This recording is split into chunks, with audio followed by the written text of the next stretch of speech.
Madalas, sa mga sandali ng paggising, nararamdaman ni Vina ang bigat ng mundo sa kanyang mga talukap ng mata. Isang pamilyar na pangamba na nakakabit sa bawat bagong umaga, ngunit ngayong partikular na Martes, isang naiibang sensasyon ang humawak sa kanya, isang kislap ng hindi maipaliwanag na pag-asa na gumapang mula sa kaibuturan ng kanyang kalamnan, dahan-dahang naglalago sa bawat ugat.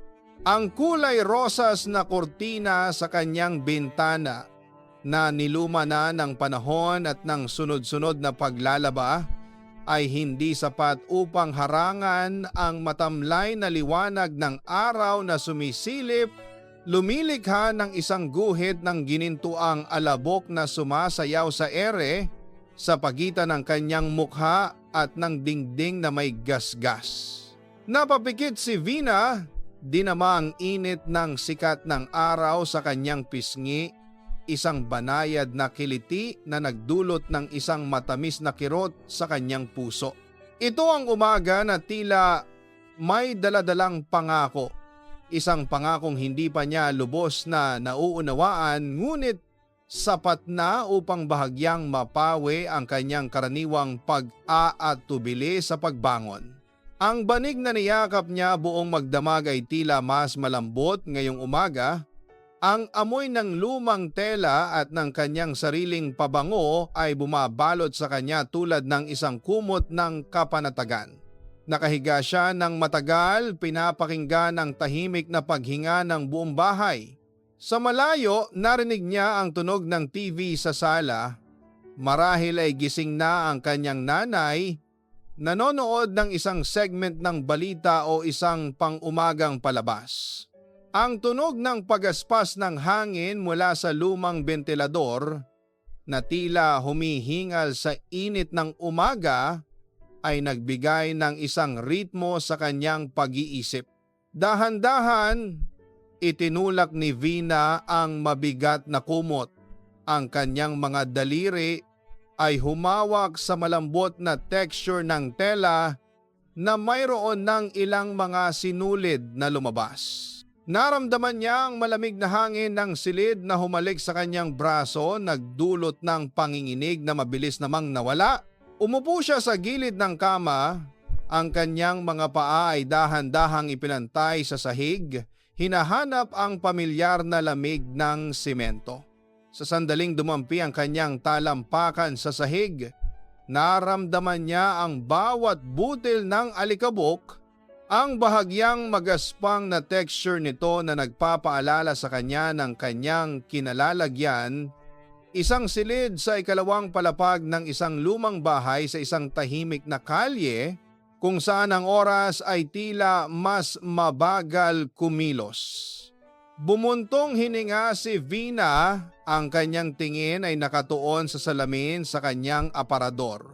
Nakita niya ang kanyang sarili, isang babaeng nasa huling bahagi ng kanyang 20 na may mahabang itim na buhok na ngayon ay magulo at tila pugad ng ibon. Mga mata na malaki at madalas ay puno ng pagtataka o pagkabagot at isang pangkalahatang anyo na tila hindi pa ganap na nagising. NBSB, bulong niya sa sarili. Ang tunog ng salita ay tila isang matamis na pait na himig sa kanyang tainga. No boyfriend since birth. Ito ang kanyang tatak, ang kanyang sumpa, ang kanyang palagiang kasama. Hindi ito isang bagay na kanyang ipinagmamalaki ngunit hindi rin niya ito ikinahihiya. Ito ay bahagi lamang ng kanyang pagkatao. Tulad ng kanyang pagkahilig sa lumang musika o ang kanyang pagiging maingat sa mga bagong kakilala. Lumapit siya sa salamin, dinama ang malamig na ibabaw nito sa kanyang mga daliri.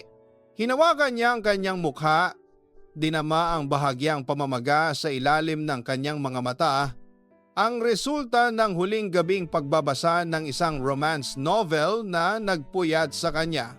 Napanaginipan niya si Justin.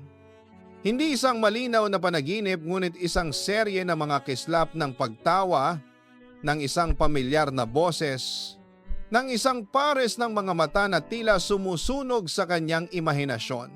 Si Justin, ang kanyang lihim na pagnanasa, ang kanyang hindi masabi na hiling, ang lalaking madalas niyang nakikita sa kanyang mga panaginip at sa kanyang mga guni-guni.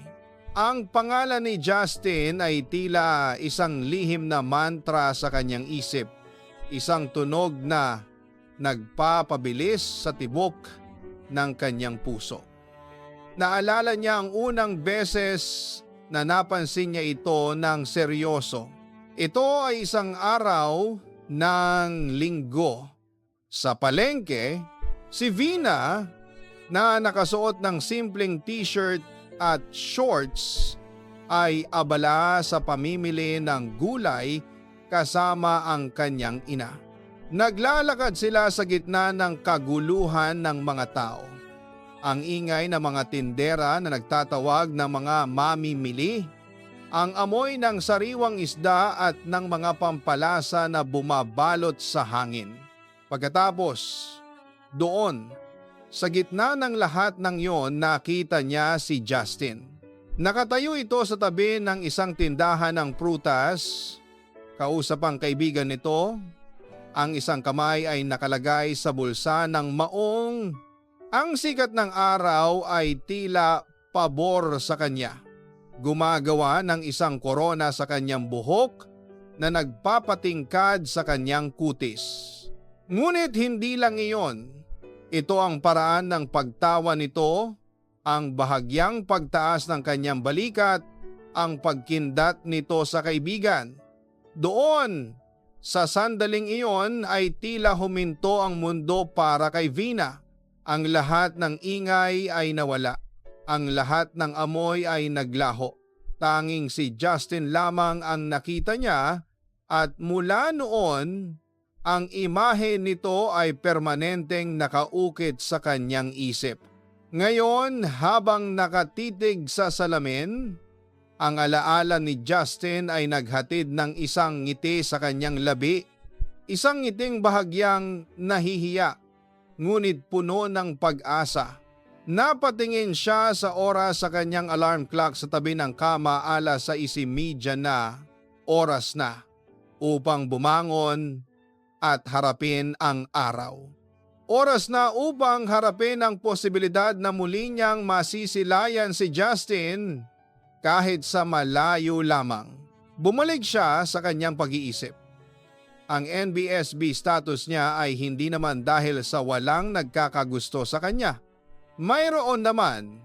Sa katunayan, mayroon siyang ilang naging manliligaw noong high school at kolehiyo, ngunit wala ni isa sa kanila ang nakapukaw ng kanyang interes tulad ni Justin. Hindi niya lang talaga maramdaman ang spark na madalas niyang nababasa sa mga nobela at napapanood sa mga pelikula. Ang ideya ng pag-ibig ay isang misteryo pa rin sa kanya, isang bagay na tila palaging malayo sa kanyang abot. Ngunit hindi ito nangangahulugang hindi niya ito pinapangarap. Sa bawat gabi bago siya matulog, humihiling siya ng isang bagay, isang pag-ibig na tapat, isang pag-ibig na magpapakumpleto sa kanya, isang pag-ibig na magpaparamdam sa kanya ng tunay na pagmamahal. At ngayon, si Justin ang sentro ng kanyang mga panalangin. Naglakad si Vina patungo sa banyo, ang bawat hakbang ay nagdulot ng isang mahina at pamilyar na pag-ungol mula sa lumang sahig na kahoy. Ang banyo ay maliit, ngunit malinis at maayos. Ang mga dingding ay may kulay puti na bahagyang naninilaw na. Ang mga tiles sa sahig ay may mga mantsa ng lumot sa mga sulok. Binuksan niya ang gripo at agad na umagos ang malamig na tubig. Ang tunog nito ay tila musika sa tahimik na umaga. Dinaman niya ang lamig ng tubig sa kanyang mga kamay. Ang bawat patak ay tila naghuhugas ng kanyang pag-aantok. Huminga siya ng malalim.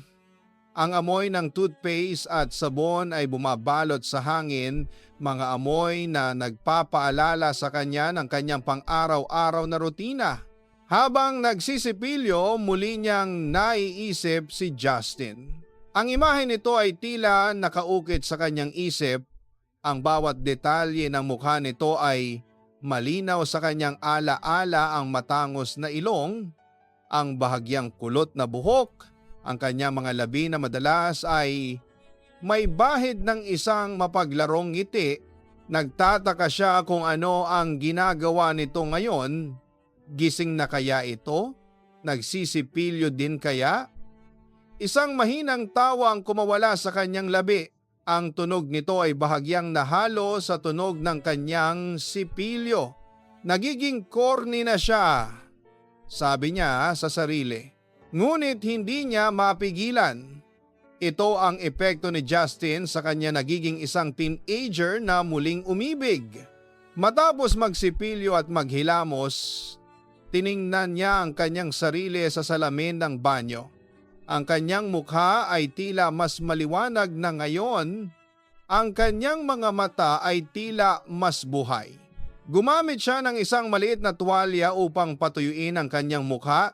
Dinama ang malambot na texture ng tela sa kanyang balat. Bumalik siya sa kanyang silid. Ang kanyang mga paa ay dahan-dahang gumagapang sa sahig. Binuksan niya ang kanyang aparador. Ang mahinang pag-ungol ng pinto ay pumuno sa silid. Hindi siya mahilig mag-ayos. Mas gusto niya ang simple at komportableng damit. Ngayon, pinili niya ang isang simpleng puting t-shirt at isang maong na pantalon. Hindi niya kailangan maging maganda para sa iba. Ang kailangan niya ay maging komportable sa sarili niyang balat. Ngunit sa kaibuturan ng kanyang isip, may isang maliit na tinig na bumubulong. Paano kung makita ka ni Justin? Sa ideyang iyon, bahagyang nag-alinlangan si Vina. Hindi naman siya nagpapaganda para sa kanya, syempre. Ngunit ang posibilidad na makita niya ito ay nagdulot ng isang bahagyang pagbabago sa kanyang desisyon. Mabilis niyang kinuha ang isang lipstick na may kulay rosas at bahagyang nilagyan ang kanyang mga labi. Hindi masyadong matingkad, sapat lamang upang magbigay ng kulay sa kanyang muka. Pagkatapos, sinuklay niya ang kanyang buhok. Sinikap na ayusin ang mga nagulo nitong hibla. Habang inaayos niya ang kanyang buhok, naisip niya si Althea, ang kanyang pinsan at matalik na kaibigan. Si Althea ay ang kabaligtaran niya masigla, palakaibigan, at palaging may alam sa pinakabagong tsismis. Kung alam lang ni Althea ang tungkol sa kanyang paghanga kay Justin, sigurado si Vina na magbibigay ito ng isang mahabang sermon. Naalala niya ang isa sa mga usapan nila. Vina, hindi mo ba napapansin? Lahat ng kaibigan natin may mga jowa na. Sabi ni Althea isang gabi habang nanonood sila ng pelikula sa sala. Ang boses ni Althea ay puno ng pagkabagot at bahagya nitong hinagis ang isang unan sa kanya. Ikaw na lang ang naiwan. Ngumiti lang si Vina at kinuha ang isang piraso ng popcorn mula sa mangkok. Wala pa kasi ang dawan ko, Althea. Dawan ka dyan. Tumawa si Althea. Magsimula ka na kayang makipag-date. Ano ba ang hinahanap mo? Ang Prince Charming na sasakay sa puting kabayo? Nagkibit balikat lang si Vina. Siguro, hindi ko alam. Basta, mararamdaman ko lang. Ska, sabi ni Althea umiling. Ang hirap mong intindihin. Paano ka makakahanap ng dawan kung nagkukubli ka lang dito sa bahay? Naalala ni Vina ang usapan na iyon at bahagyang napangiti. Si Althea ay palaging ganito. Palaging nag-aalala sa kanya. Palaging nagtutulak sa kanya na lumabas sa kanyang shell. Ngunit ngayon, may isang bagay na nagtutulak sa kanya na lumabas at ito ay si Justin. Tapos na siyang mag-ayos. Nagpalinga-linga siya sa kanyang silid. Sinisiguro na wala siyang nakalimutan. Ang kanyang bagay nakalagay na sa kanyang desk. Handa na para sa pagpasok sa trabaho. Ang kanyang cellphone ay nakapatong sa kanyang study table, tahimik at naghihintay. Huminga siya ng malalim. Ang kanyang dibdib ay bahagyang bumubusina. Isang bagong araw, isang bagong pagkakataon, lumabas si Vina sa kanyang silid. Ang kanyang mga paa ay gumawa ng isang mahinang kalusko sa sahig. Ang amoy ng kape ay sumalubong sa kanya kasama ang amoy ng nilutong itlog at sinangag. Ito ang amoy ng bahay, ang amoy ng umaga, ang amoy ng pamilya. Sumilip siya sa kusina at nakita niya ang kanyang ina na abala sa pagluluto. Ang kanyang ina na may suot na apron na may floral design ay abala sa pagbaliktad ng sinangag sa kawali. Ang tunog ng kutsara na tumatama sa kawali ay isang pamilyar na himig. "Ma, gising na po ako," sabi ni Vina. Ang kanyang boses ay bahagyang inaantok pa. Lumingon ang kanyang ina at ngumiti ang kanyang ina. Na may mga hibla ng puting buhok sa kanyang ulo ay may mga mata na puno ng pagmamahal. "Oh, gising na ang dalaga ko. Tamang-tama, luto na ang almusal." Umupo si Vina sa upuan sa hapagkainan. Dinama ang malamig na ibabaw ng lamesa. Kinuha niya ang isang baso at sinalinan ng tubig. Ang kanyang mga kamay ay bahagyang nanginginig. Hindi dahil sa gutom, kundi dahil sa isang hindi maipaliwanag na pananabik. Habang kumakain, sinubukan niyang pigilan ang kanyang sarili na isipin si Justin. Ngunit mahirap. Ang bawat kagat ng sinangag, ang bawat subo ng itlog ay tila may lasa ng pag-asa. Ang kanyang ina ay umupo sa tabi niya at kinuha ang kanyang tasa ng kape. "Anak, kumusta ang tulog mo?" "Okay lang po, ma," sagot ni Vina, ngumiti. "May lakad ka ba mamaya pagkatapos ng trabaho?" tanong ng kanyang ina. Nag-isip si Vina. Wala naman. Walang lakad. Kadalasan, pagkatapos ng trabaho, umuuwi lang siya at nanonood ng TV o nagbabasa ng libro. Ngunit ngayon, may iba siyang naiisip. "Wala naman po, ma." "Bakit po?" "Wala naman," sabi ng kanyang ina. "Nagtataka lang ako. Parang ang saya-saya mo ngayon. May nangyari ba?" Bahagyang namula si Vina. "Wala naman po, ma. Maganda lang siguro ang gising ko." Tumango ang kanyang ina at ngumiti. "Mabuti naman. Dapat palagi kang masaya, anak." Ipinagpatuloy ni Vina ang pagkain. Ang kanyang puso ay bahagyang tumatalon sa bawat kagat. Hindi niya masabi sa kanyang ina ang tungkol kay Justin. Hindi pa siya handa. Ito ay isang lihim na kanyang pinangangalagaan, isang lihim na nagbibigay sa kanya ng pag-asa. Matapos kumain, tinulungan niya ang kanyang ina na maghugas ng plato. Ang tunog ng tubig na umaagos, ang pagkalansing ng mga baso at plato, ang amoy ng dishwashing liquid, lahat ng iyon ay nagbigay ng isang pakiramdam ng kapayapaan. Ngunit sa likod ng kapayapaang iyon ay isang kislap ng kaguluhan, isang anticipation. Nang matapos sila, nagpaalam na si Vina sa kanyang ina. Kinuha niya ang kanyang bag at lumabas ng bahay.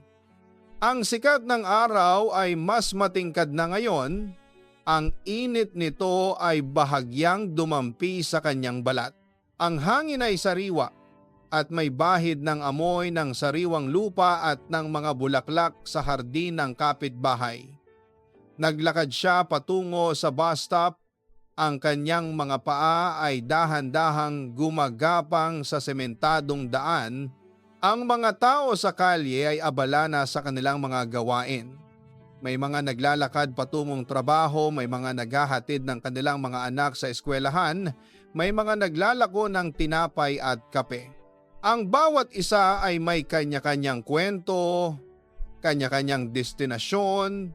Ngunit sa mga mata ni Vina, tanging isang destinasyon lamang ang mahalaga, ang lugar kung saan posibleng makita niya si Justin. Sa bus stop, umupo si Vina sa bench, ang kanyang mga mata ay nakatuon sa kalsada. Ang mga bus ay dahan-dahang dumadaan, ang bawat isa ay puno ng mga pasahero na abala sa kanilang sariling mundo. Ang ingay ng trapiko, ang busina ng mga sasakyan, ang tunog ng mga gulong na dumadaan sa kalsada, lahat ng iyon ay tila isang symphony na nagpapahiwatig ng kanyang paglalakbay. Habang naghihintay, kinuha ni Vina ang kanyang cellphone at nag-browse sa social media. Nakita niya ang isang post ni Althea, isang selfie nito kasama ang kanyang boyfriend. Ngumiti si Vina.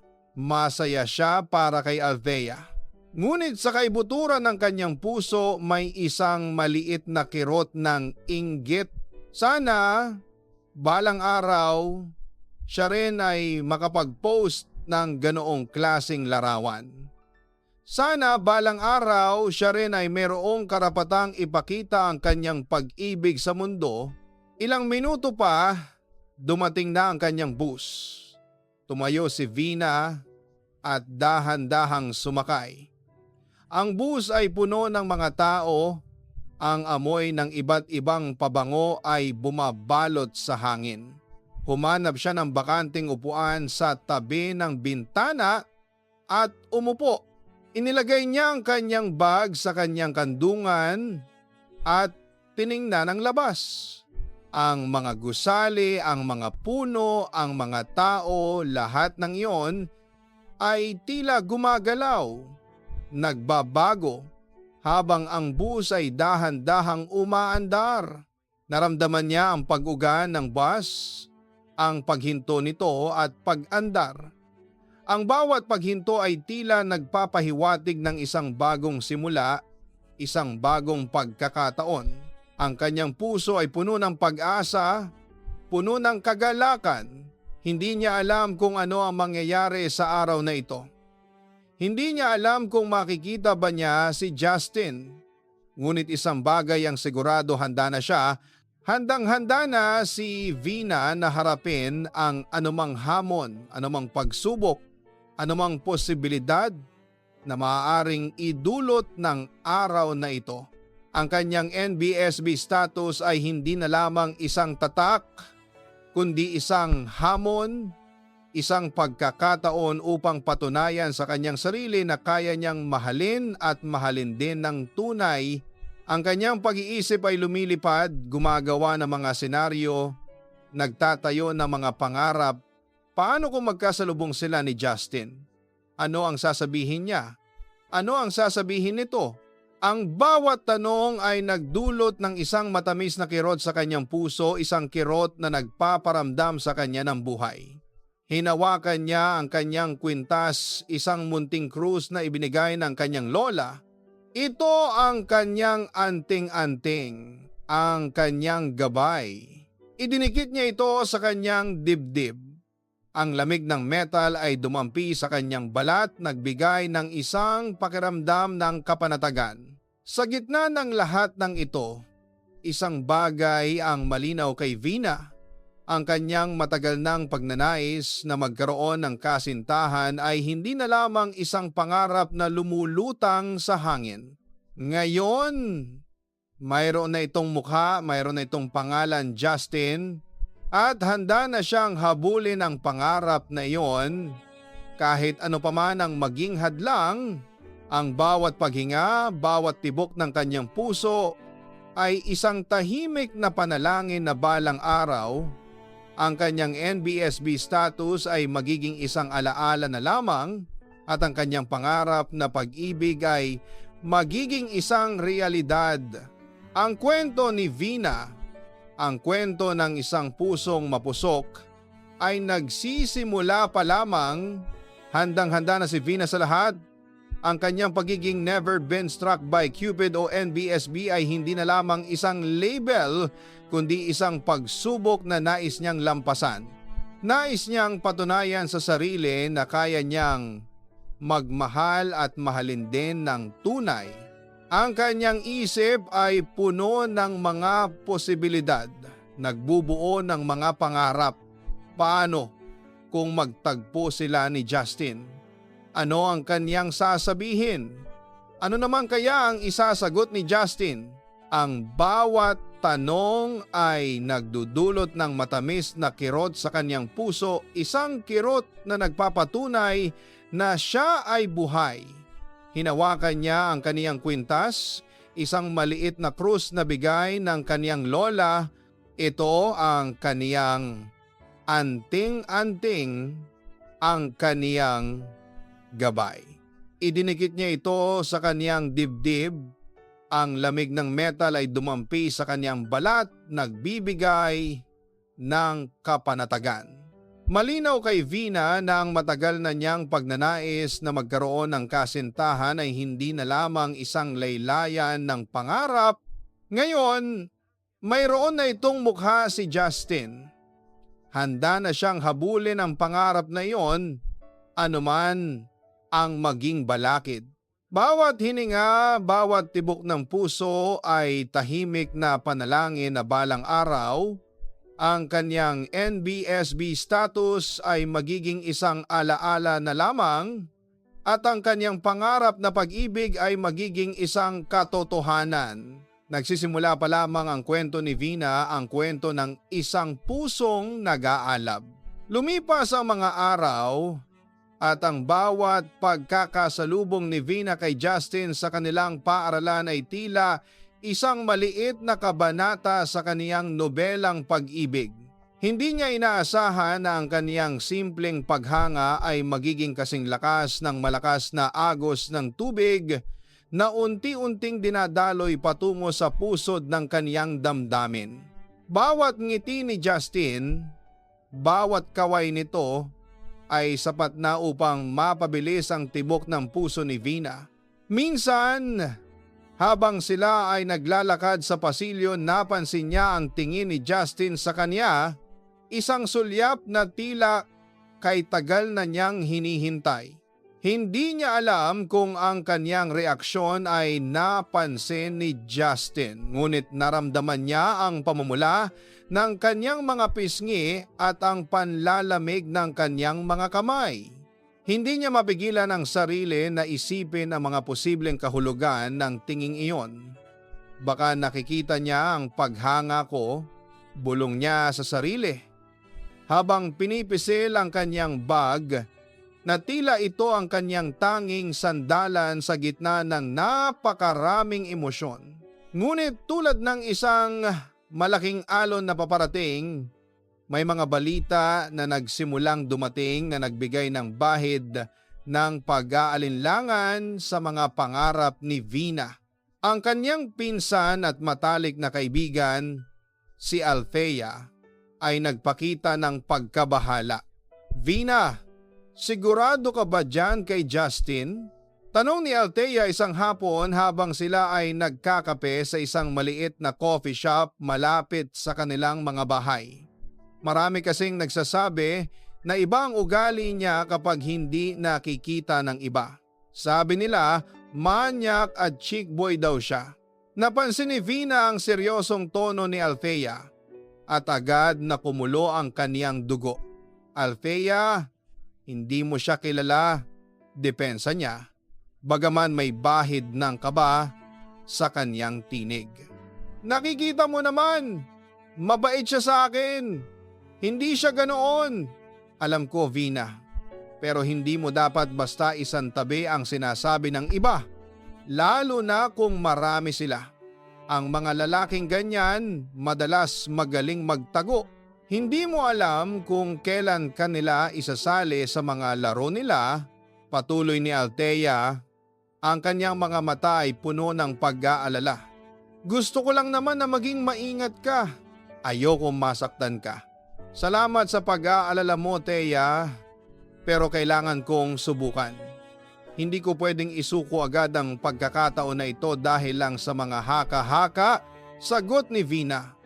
Pinipilit na iparinig ang determinasyon sa kanyang boses. Alam niya na hindi madaling labanan ang opinyon ng marami, ngunit ang kanyang puso ay tila may sariling isip at ito ay nakatutok lamang kay Justin. Ito na ang pagkakataon na ipaglaban niya ang kanyang pangarap.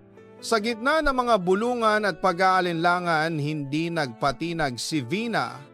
Ang kaniyang pagkahulig sa ideya ng pagmamahal kay Justin ay lalong lumalim. Sa bawat hakbang, mas lalo niyang nilalapitan ang lalaking kaniyang iniidolo. Nagsimula siyang magpadala ng mga mensahe kay Justin, simpleng pagbati sa umaga, pagtatanong kung kumain na ito, o simpleng pagbabahagi ng mga nakakatawang meme na kaniyang nakikita online.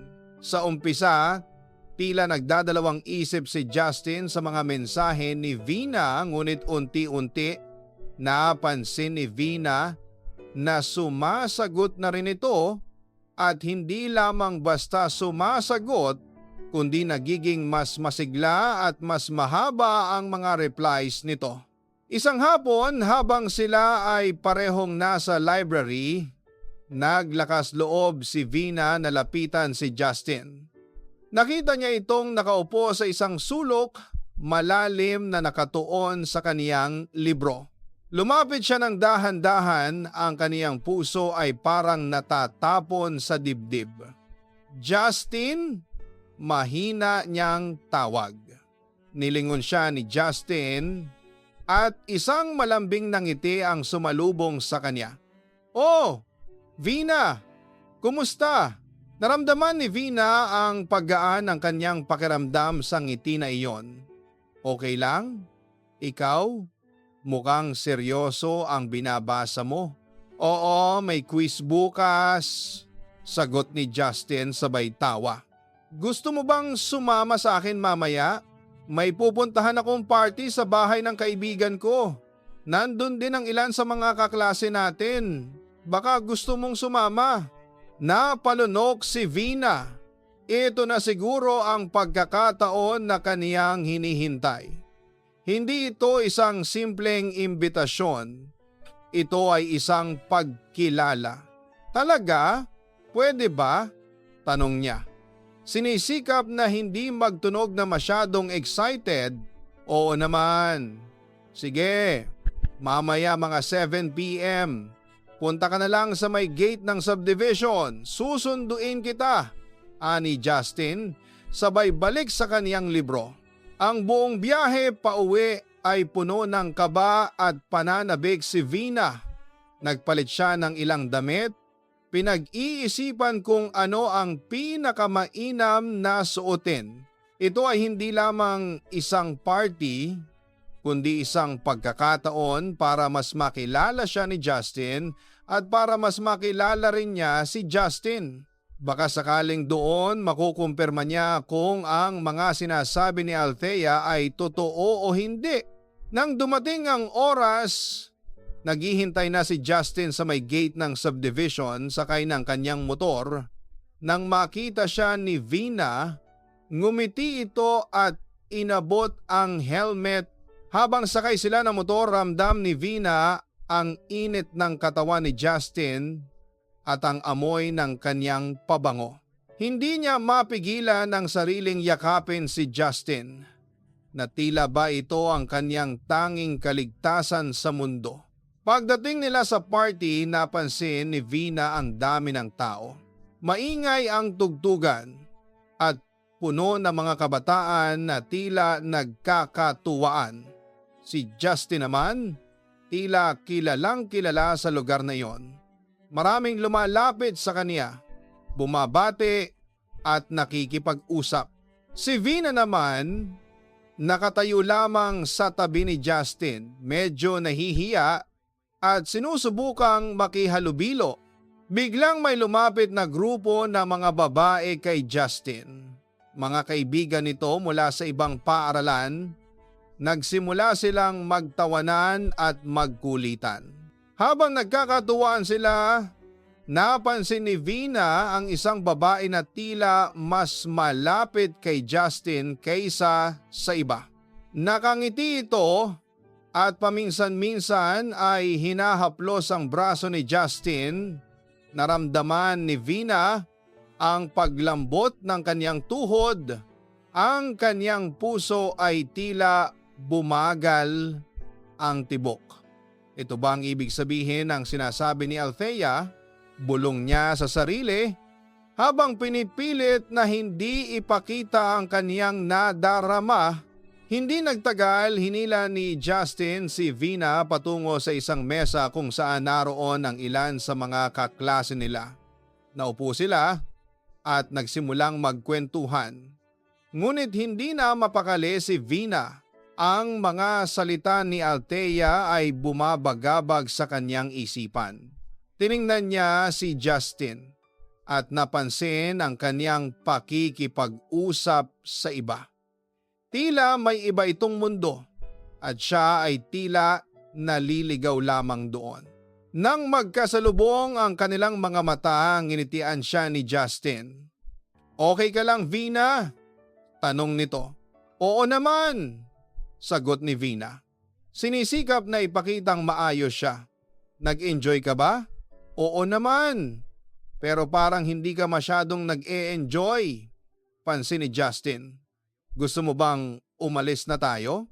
Napaisip si Vina. Ito na marahil ang tamang panahon. "Justin, pwede ba tayong mag-usap saglit?" Nagtinginan sila at tumango si Justin. Lumayo sila sa ingay ng tugtugan patungo sa isang mas tahimik na bahagi ng bakuran. "Justin," nagsimula si Vina, ang kaniyang boses ay nanginginig. "May gusto lang akong itanong sa iyo." "Ano iyon?" tanong ni Justin. Ang kaniyang mukha ay nagpakita ng pagtataka. "Yung babae kanina, yung kaibigan mo," sabi ni Vina, pinipilit na manatiling kalmado. "Sino siya?" Sumimangot si Justin. "Si Sarah? Kaibigan ko lang siya." Pero kasi, napatigil si Vina. Paano niya sasabihin ang kanyang nararamdaman? Pero kasi parang iba kayo pag magkasama. Napansin ko kasi, biglang hinawakan ni Justin ang kamay ni Vina. "Vina, hindi ko alam kung ano ang iniisip mo. Pero si Sarah, kaibigan ko lang talaga iyon.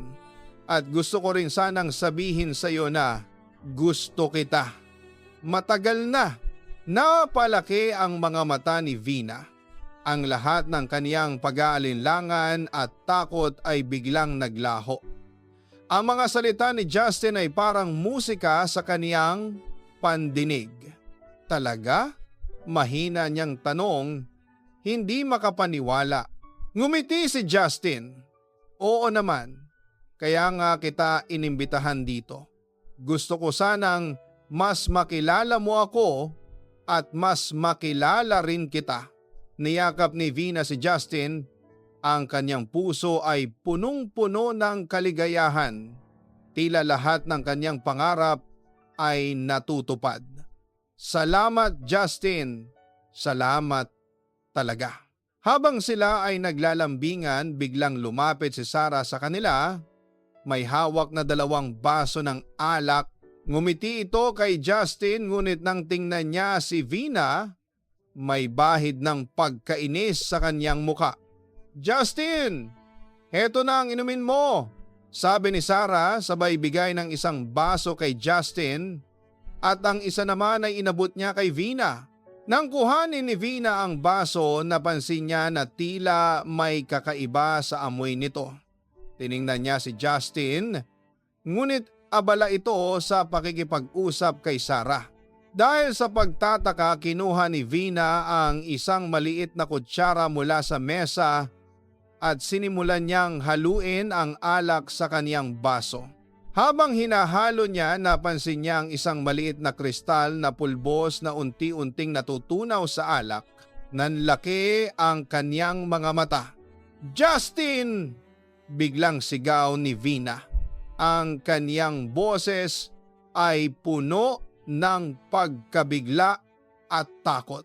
Hinawakan niya ang baso ng mahigpit. "Ano to?" Tumingin si Justin kay Vina. At nang makita niya ang reaksyon nito, tila may kung anong nagbago sa kaniyang ekspresyon. Sumimangot si Sarah at tila may itinago sa likod ng kaniyang mga palad. "Vina, ano na naman yan?" tanong ni Justin. May bahid ng pagkayamot sa kaniyang tinig. "Yung alak ko, Justin! May kung ano dito!" sabi ni Vina, pinapakita ang baso. Lumapit si Sarah at tiningnan ang baso. "Ano ka ba naman, Vina? Baka nagkakamali ka lang. Siguro naiihi ka lang, kaya ganyan ka." "Hindi ako nagkakamali," iginiit ni Vina. Ang kanyang boses ay lumalakas. "May pulbos dito," narinig ni Justin ang kanyang sinabi at dahan-dahan niyang kinuha ang baso mula sa kamay ni Vina. Tiningnan niya ito at tila may kung anong nagbago sa kanyang mukha. Nagsimula itong bahagyang manginig. "Justin, ano yan?" tanong ni Vina. Ang kanyang puso ay bumibilis ang tibok. Tumingin si Justin kay Sarah at sa kanyang mga mata nakita ni Vina ang isang bagay na hindi niya inaasahan. Isang bagay na puno ng kasinungalingan at pagtataksil. Ang kaniyang pangarap na pag-ibig ay tila nagiging bangungot sa kaniyang harapan. "Justin, sabihin mo sa akin," paulit-ulit na sabi ni Vina habang nakatingin sa kaniyang mga mata, hinahanap ang katotohanan sa likod ng lahat ng ito. "Sabihin mo sa akin kung ano yan." Ngunit si Justin, sa halip na sumagot, ay tila naguguluhan at tila may kung anong nagpipigil sa kanya. Ang mga salita ni Althea ay biglang bumalik sa kanyang isipan. Ang mga usap-usapan tungkol kay Justin ay tila nagkakatotoo sa kaniyang harapan. Ang kaniyang pangarap na pag-ibig ay nagsisimula ng masira. "Justin, ano yan?" muli niyang tanong. Ang kaniyang boses ay halos hindi na marinig. Tiningnan niya si Sarah na tila nagmamasid lamang at may bahid ng tagumpay sa kanyang mga labi. Biglang tiningnan ni Justin si Vina at sa kanyang mga mata nakita ni Vina ang pag-aalinlangan. Tila may dalawang Justin na nakikipaglaban sa loob nito. Ang isa ay ang lalaking kanyang minahal at ang isa naman ay ang lalaking kinatatakutan ni Althea.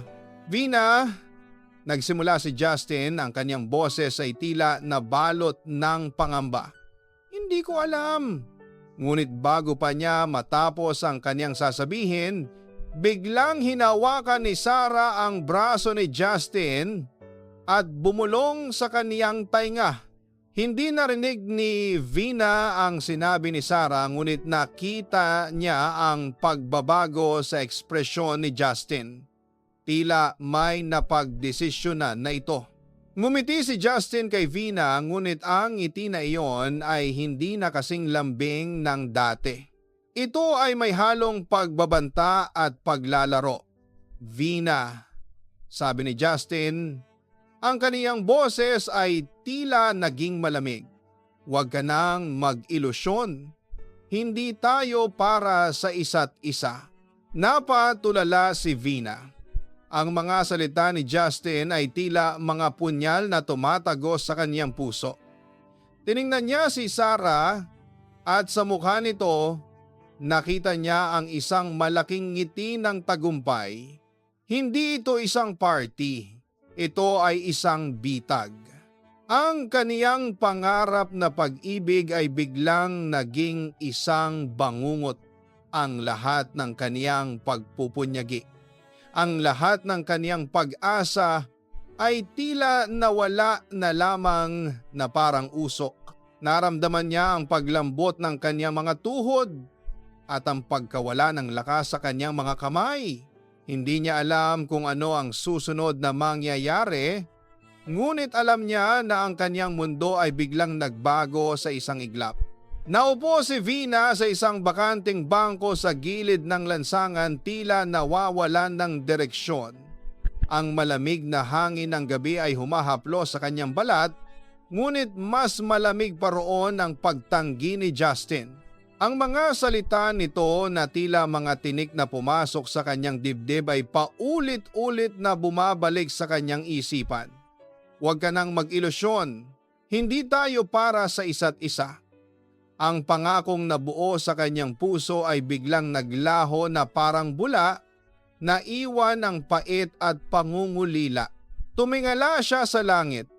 Ang mga bituin na dati sumasalamin sa kanyang mga pangarap ay ngayon ay tila mga malalayong tinik na humahadlang sa kanyang landas.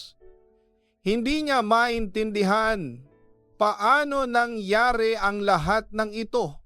Sa isang iglap, mula sa pagiging pinakamalapit na tao sa kanya, si Justin ay naging isang estranghero, isang anino na puno ng pagbabanta.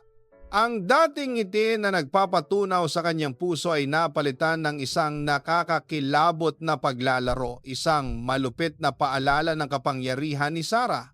Naaalala pa niya ang mga bulong ni Sarah sa tainga ni Justin. Ang mga salitang hindi niya narinig, ngunit ang epekto nito ay sapat na upang sirain ang lahat. Narinig niya mga usap-usapan tungkol kay Justin, ang pagiging maraming babae, ang pagiging manloloko. Ngunit hindi niya ito pinaniwalaan. Minahal niya ang Justin na nakikilala niya, ang Justin na nagbibigay sa kanya ng pag-asa, ang Justin na tila nakakakita sa kanyang tunay na pagkatao. Ngayon nakikita niya ang katotohanan sa likod ng mga salita ni Althea, ang kanyang pinsan na labis niyang pinagkatiwalaan ay may nakikita na hindi niya napapansin.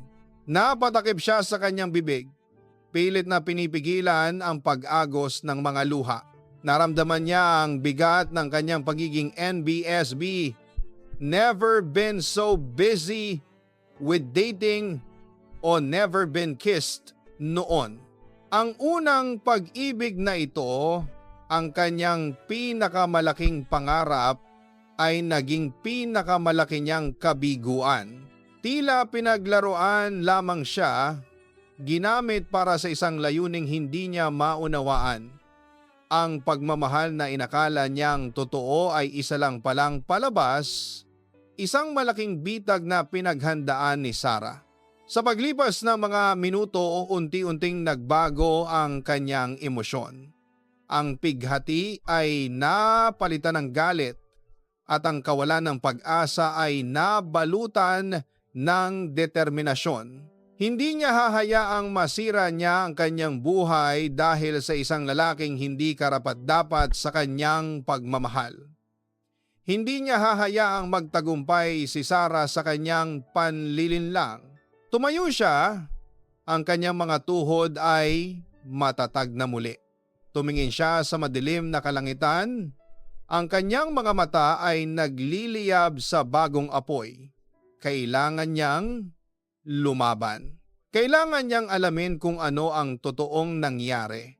At higit sa lahat, kailangan niyang ilabas ang kanyang sarili mula sa mundong ito ng kasinungalingan. Naglakad siya pabalik sa direksyon ng bahay. Ang bawat hakbang ay may bigat ng bagong pagkilala.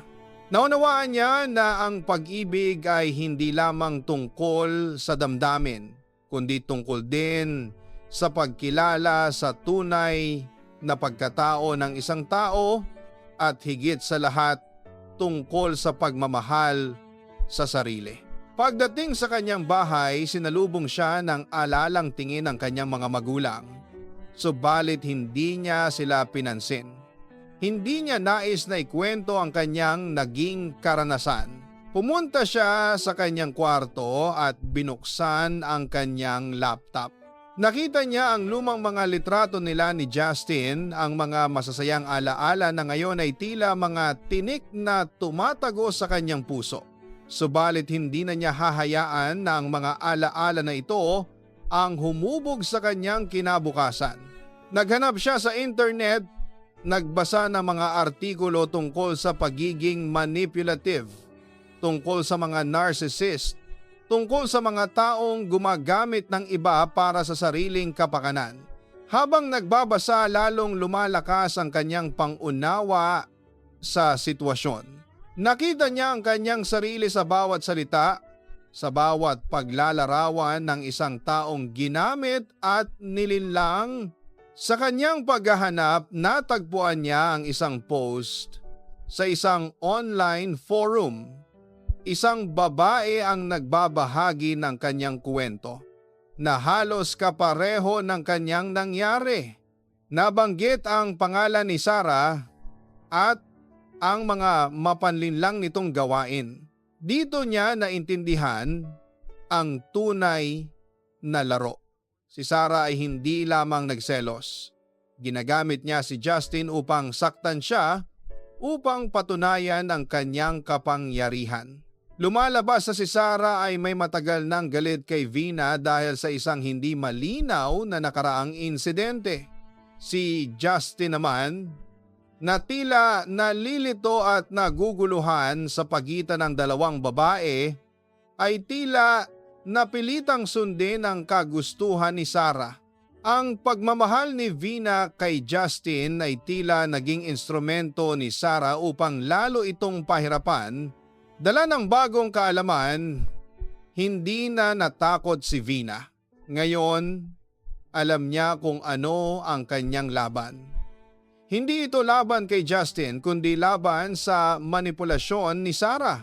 Kailangan niyang ipakita kay Justin ang tunay na pagkatao ni Sarah at kailangan niyang ipakita sa kanyang sarili na kaya niyang lumaban. Kinaumagahan, nagdesisyon siyang kausapin si Justin. Hindi na sa pamamagitan ng text o tawag, kundi sa personal. Alam niyang mahirap ito, ngunit kailangan niyang gawin. Nagpunta siya sa lugar kung saan sila madalas magkita, isang maliit na parke na puno ng alaala. Nandoon si Justin, nakaupo sa isang bench, tila nagmumuni-muni malapit sa kanya. Nakaupo naman si Sarah, ang kanyang mga kamay ay nakahawak sa braso ni Justin, isang kilos ng pagmamay-ari. Nang makita ni Vina si Justin, naramdaman niya ang dating pagmamahal, ngunit ngayon ay may halong pagmamalasakit para sa naliligalig nitong kaluluwa. Lumapit si Vina, huminga ng malalim. Justin, tawag niya. Ang kanyang boses ay matatag. Napalingon si Justin, ang kanyang mga mata ay nagpakita ng pagtataka at pagkatapos ay lungkot. Nakita ni Vina ang pag-aalinlangan sa kanyang mga mata, ang pakikipaglaban sa loob nito. "Vina!" sagot ni Justin. Ang kanyang boses ay tila napipi. "Justin, kailangan nating mag-usap," sabi ni Vina. "Hindi tungkol sa atin kundi tungkol sa kung ano ang nangyayari." Nagbuntong hininga si Justin. Tiningnan niya si Sarah na tila nagbibigay ng senyas sa kanya. "Justin," patuloy ni Vina, tumingin diretso sa mga mata ni Justin. "Alam ko na hindi ka masaya. Alam ko na pinipilit ka. Alam ko na si Sarah ang may kontrol sa lahat. Natigilan si Justin. Ang kanyang mga mata ay nanlalaki. Justin, sabi ni Vina, ang kanyang tinig ay naging mas malambing. Hindi mo kailangan gawin ito. Hindi mo kailangan magsinungaling sa sarili mo. Hindi mo kailangan magsinungaling sa akin. Lumapit si Vina kay Justin at sa harap ni Sarah, kinuha niya ang kamay ni Justin. Hindi ito pagmamayari, kundi pag-aalok ng tulong. Alam ko na may nakaraan kayo ni Sarah na hindi maganda, sabi ni Vina. Ngunit hindi ito ang iyong kasalukuyan at lalong hindi ito ang iyong kinabukasan. Tumingin si Justin kay Sarah at pagkatapos ay kay Vina. Nakita ni Vina ang pagkalito, ang takot at ang pagnanais na makalabas sa sitwasyon. Sa isang iglap, hinila ni Justin ang kanyang kamay mula kay Sarah at tumayo. Ang kanyang tingin kay Sarah ay puno ng pagkadismaya. Sarah, sabi ni Justin, ang kanyang boses ay matatag, hindi na nalilito. Tapos na ito. Napakunot ang noo ni Sarah, hindi makapaniwala. Hindi mo na ako pwedeng kontrolin, sabi ni Justin. Hindi na ngayon. Lumapit si Justin kay Vina, ngunit hindi niya ito hinawakan. Vina, sabi niya, ang kanyang boses ay tila puno ng pagsisisi. Gusto kong humingi ng paumanhin. Hindi ko alam kung paano ipapaliwanag. Ngumiti si Vina, isang tunay na ngiti sa kauna-unahang pagkakataon sa loob ng ilang araw. Hindi mo kailangan ipaliwanag, Justin. Ang mahalaga, nakita mo na ang katotohanan. Tumingin siya kay Sarah na ngayon ay nagngangalit ang mga ngipin. Sarah, sabi ni Vina, ang kanyang tinig ay puno ng tapang. Hindi mo kayang sirain ang lahat. Hindi mo kayang sirain ako. Naglakad si Vina papalayo, dala-dala ang bagong lakas at pag-asa sa likuran niya. Narinig niya ang mga sigawan ni Sarah at ang tahimik na pagtatangka ni Justin na pakalmahin ito. Ngunit alam niyang hindi na siya bahagi ng kanilang laban. Nakalabas na siya sa bitag. Habang naglalakad, napagtanto ni Vina ang isang mahalagang aral. Ang pag-ibig ay hindi isang bagay na kailangang habulin o ipilit. Ito ay isang bagay na dapat dumating ng natural, na dapat maging pagpapalitan ng 2 taong nagmamahalan at nagtitiwala sa isa't isa. Ang kanyang karanasan kay Justin at Sarah ay nagturo sa kanya ng higit pa kaysa sa anumang libro ng pag-ibig.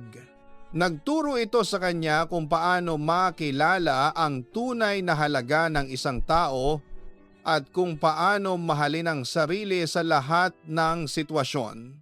Bumalik siya sa Barangay Love Stories, hindi bilang isang NBSB na naghahanap ng lalaki kundi bilang isang babaeng natagpuan ng sarili.